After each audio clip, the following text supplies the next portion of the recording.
मुनाफाखोरी और ज़ख़ीरअंदोज़ी में मुलव्विस अनासर अवाम दुश्मन हैं। अशिया ज़रूरिया की कोई किल्लत नहीं। सिंध हुकूमत ने ज़ख़ीरअंदोज़ों के खिलाफ कार्रवाई ना की तो वफाक मुदाखलत करेगा। वज़ीर आज़म का इजलास में दो टोक पैगाम।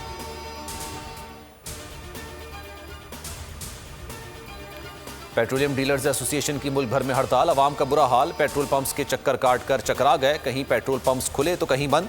शीपा एम्बुलेंस की निफ्स गाड़ियां खड़ी हो गई। टैक्सी रिक्शा ड्राइवर ने भी मनमाने किराया वसूल कर दिए। अवाम की परेशानी के बाद भी पेट्रोल डीलर्स मार्जिन में इजाफे के मुतालबे से टस से मस न हुए।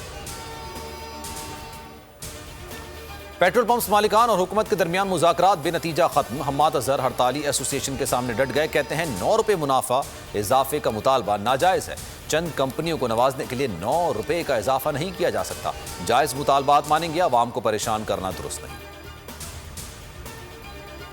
पेट्रोल बहरान पर अवाम के साथ सियासी क़यादत भी चीख उठी। शहबाज शरीफ ने बहरान को हुकूमती नाअहली का नाम दे दिया। मरीम नवाज ने कहा कि अवाम को पेट्रोल के लिए कतारों में खड़ा होना पड़ रहा है। बिलावल भुट्टो जरदारी बोले कि अमूर ज़िंदगी को ठप करके वज़ीर आज़म इमरान खान ने हर पाकिस्तानी की ज़िंदगी को अजीरन बना दिया। हुकूमत ने मरीम नवाज के इंकशाफात पर तहकीकात के लिए कमेटी कायम कर दी। कमेटी लीगी दौर में मीडिया को जारी इश्तिहारात में बेज़ाब्तगी और मनपसंद सहाफ़ियों को नवाजने से मुतालिक अपनी रिपोर्ट मुरतब करेगी। मीडिया सेल से पंजाब एडवर्टाइजमेंट को कंट्रोल करने के शवाहिद भी मिल गए। कुछ लोग नैब की बुनियाद पर सियासत में जिंदा रहना चाहते हैं। अना की तस्कीन ज़रूरी है तो तनकीद करें, इल्ज़ाम ना लगाएं। 450 अरब सुप्रीम कोर्ट में पड़े हैं। रिकवरी की एक एक पाई का हिसाब मौजूद है। जावेद इकबाल ने इल्ज़ामात का दो टोक जवाब दे दिया। कहा कोई मुकद्दस गाय नहीं, नैब ने जो जंग शुरू की वो जारी रहेगी।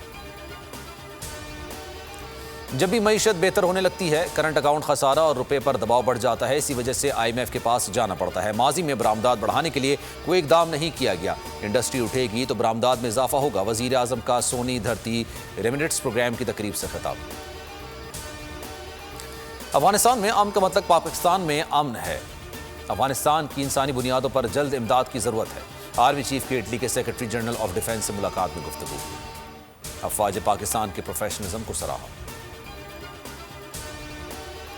और नुमान न्याज के बाद सरकारी टीवी से भी सुलह हो गई। रावलपिंडी एक्सप्रेस से शोएब अख्तर की मुश्किल हल हो गई। सरकारी टीवी ने हट जाने का दावा वापस लिया।